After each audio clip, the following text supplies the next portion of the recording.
Mr President, I give notice that on the next sitting day I will move that this House 1 notes A, with sadness, the death on the 1st of February 2026 of Emeritus Professor David Brown, one of the most influential scholars of criminal law and criminology in Australia's history.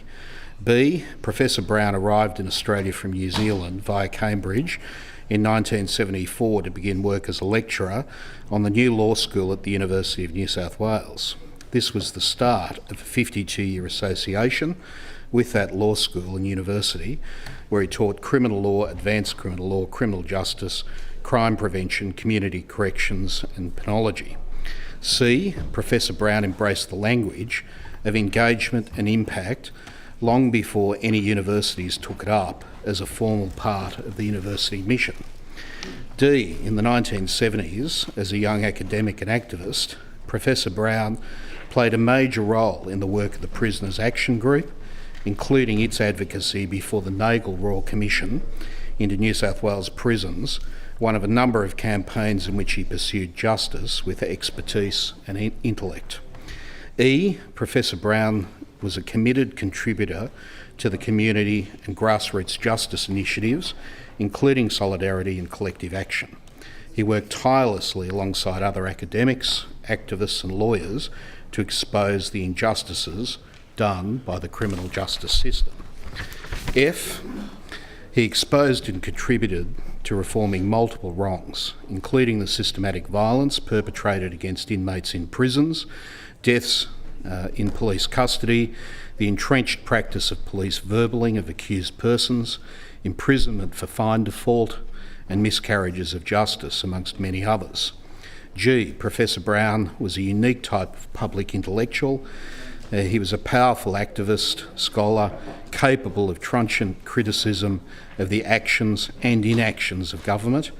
At the same time, he was highly respected within government circles for his expertise, advocacy and persuasiveness.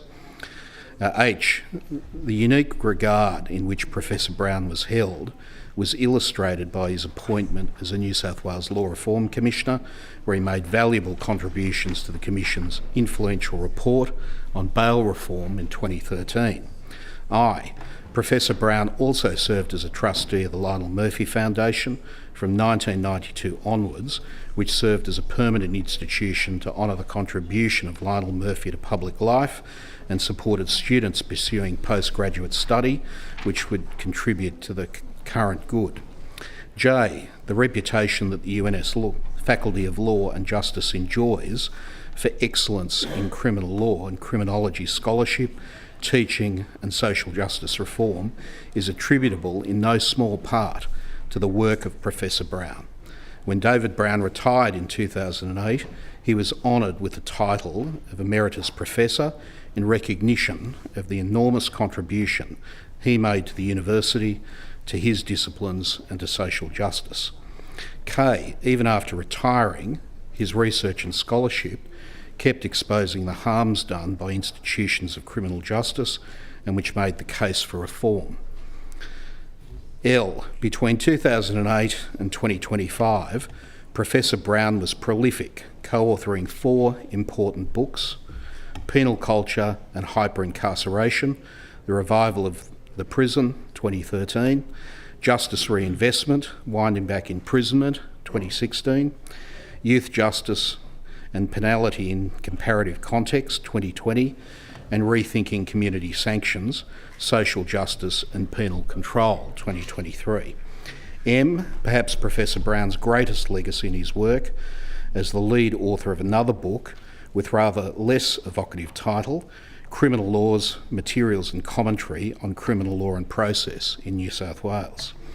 N, first published in 1990, the book revolutionised how the topic of criminal law was conceived and taught, blending an understanding of rules with a commitment to interdisciplinary and to interrogating criminal laws from a diverse range of theoretical and empirical perspectives. O, many thousands of graduates of universities in the state of New South Wales are better lawyers, criminologists, community activists, public servants, judges and politicians because of the justice-oriented criminal law curriculum that the book enabled. The 8th edition was published in 2025 with Professor Brown still at the helm. 2, passes on its condolences to Professor Brown's wife, Dr. Janice Gray, and his family, friends and colleagues.